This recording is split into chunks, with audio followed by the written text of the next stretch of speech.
if the Knicks have to give up an arm and a leg to trade for Giannis, then is it still going to be NBA Finals or bust? Let's talk all things Giannis, Mikal Bridges, and of course, things the Knicks with Alex Trataros of Knicks Fan TV. Alex, what's going on, man? I know they play the Jazz tonight, but anybody want to talk about no daggone and the Utah Jazz. Everybody wants to talk about Giannis. Recent reports say that the Knicks have a 28% chance of actually trading for Giannis. 14-7 with a quarter of the season already in the books. Plus, this team has been nicked up with injuries and for load management. We haven't seen what this team could be or could do.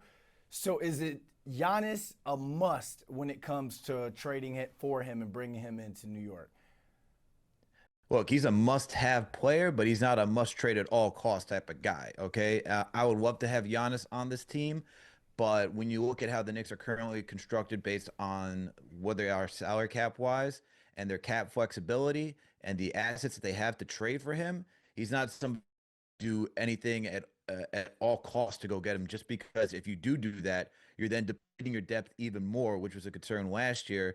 A little questionable still even this season whether or not you still need another backup point guard, a backup center, more wings. So if you do go trade for Giannis, you're then depleting your war chest even more. And then it would feel like the whole Melo situation again, where you trade up everybody to go get this guy, but do you actually have enough to go compete for multiple years afterwards? So he's a guy that I would love to have. He's a must-have talent, but he's not a must-trade at all costs type of situation right now. And I'm thinking Leon Rose is thinking the same sentiment or what you're saying exactly. But what if he gets that call from James Dolan and James Dolan is like, make this trade happen at all costs?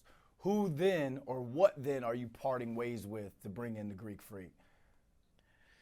Whew, and don't give tough, me man. one of those NBA 2K26 trades with the salary cap turned off.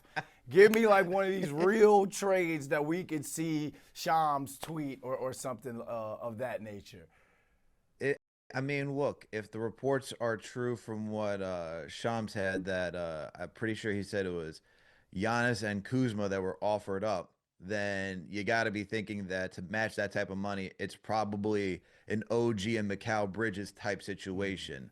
Another type, would be Karl-Anthony Towns. You trade Mikal Bridges and one of the younger guys. I don't know how much they'd be willing to offer up with that to take that in return, but it'd have to be one of those three players. It's going to involve Cat, OG, and Mikal in that deal to go get him.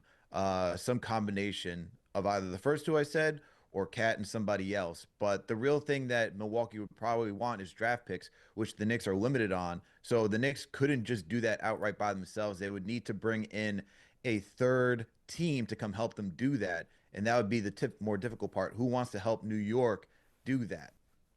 All right, so if they do have to kind of reset the roster and ship everybody up out of here to bring Giannis in here, you talk about how that kind of depletes that roster. Is it still finals or bust on this season if they do trade for Giannis?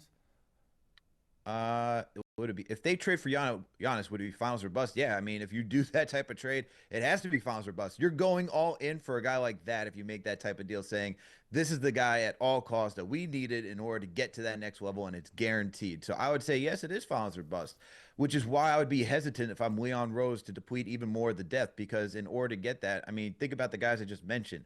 Can you imagine trading Mikal Bridges and OG Anunoby in a deal to get Kuzma and Giannis in return? I mean, we've touted Wingstop, and we're seeing how Mikal is having, a bounce back season after being up and down last year, and he's having an efficient, productive season. We saw how OG was starting the year prior to getting injured. He was on an all-star type level campaign.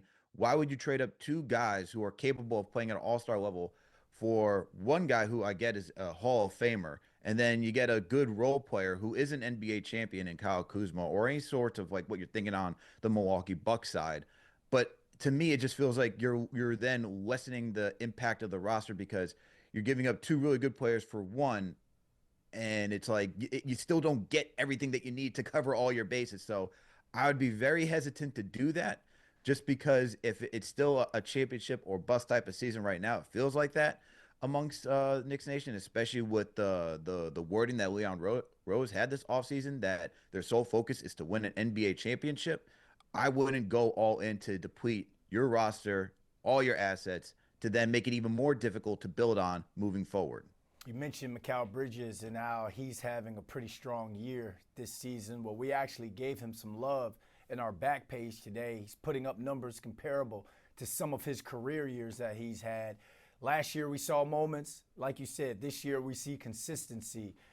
What is it about Bridges this year? Do you think it's more of the player, or do you think it's the X's and O's of Mike Brown's scheme that's allowing him to shine like this season? I think it's both, Brandon. I think it's both why he's being able to flourish in this way. I think one, it's being more comfortable. You have another year under your belt. You got the contract extension, so you could feel confident that New York wants you, and that they want you to be here. They see you as a main part of what they're trying to accomplish. So you got to feel confident about that. When I was in summer league this past summer, all I saw was Mikal Bridges sitting next to Mike Brown, and it gave me that idea that Bridges was trying to figure out how he was going to fit in there into the system, and then how Brown wanted to utilize him. So I believe that they were just trying to get comfortable, trying to understand each other. And even when you see the clips and of Mike Brown of just like encouraging Mikal, you just see that Mikal is getting that support that it seems like he wasn't getting last year, just from like an emotional standpoint. So I think that's one. And then two, he's being featured in the way that he was out in Brooklyn. He's getting opportunities to initiate the offense. He's being found in rhythm, whether it's on three, whether it's just curling around screens and getting his midi, attacking out in transition. And it's all of that right now. And I mean, my God, Brandon, the guy is just like, he's averaging 17 points, shooting 54% from the field. He is shooting a career high right now, 43% from downtown. As long as he gets the field goal, the free throw percentage up to over 90%, we're talking about a 50-40-90 season for Mikal Bridges. He just has to get to the free throw line a little bit more. But man, he is having a hell of a season. And then you got to incorporate the assist, which is, up there as well for a career high, over 4 assists per game. And then rebounding is right there on what he's been able to average, 4.5 as well. To me, that's why it makes it so hard to put him in that trade for Giannis, because you're seeing the coach that can get the most out of him. But I mean, we are talking about the Greek Freak here, so it's just business on that end if he does get shipped away. Last but not least, CP3, free agent. You making the call or no? I am leaving that phone untouched. I'm not making no call, Brandon. Not picking it is dead silent. It's on D&D. Put me on do not disturb. If he calls me, I'd be like, oh, sorry, man, I missed your call. Oh, man. I'm good, man. And this is like Chris Paul, another Hall of Famer type career, like excellent point guard. I think for what the Knicks, I do know that the Knicks need a backup point guard, but from what it seems like what's going on in LA, it seems like he was expecting more minutes than what he was currently earning. And I don't think New York has that opportunity to give him that here, just because Brunson's going to get a lot of that, the lion's share of the touches, and then on top of that, I think you got to make sure the personality fits too. Okay, and we've heard for many years he has a very abrasive type personality. So if you're not willing or not capable of working with Chris Paul, I don't think you want to disrupt what you have in the locker room. So I'm good on all of that. I'm good on all that. Alex hit him with the new phone. New number. Who this? New number. Who this? My guy. Exactly. Always a great time chopping it up with you, man. Appreciate you coming on this morning. Appreciate you as always, Brandon. Have a good one.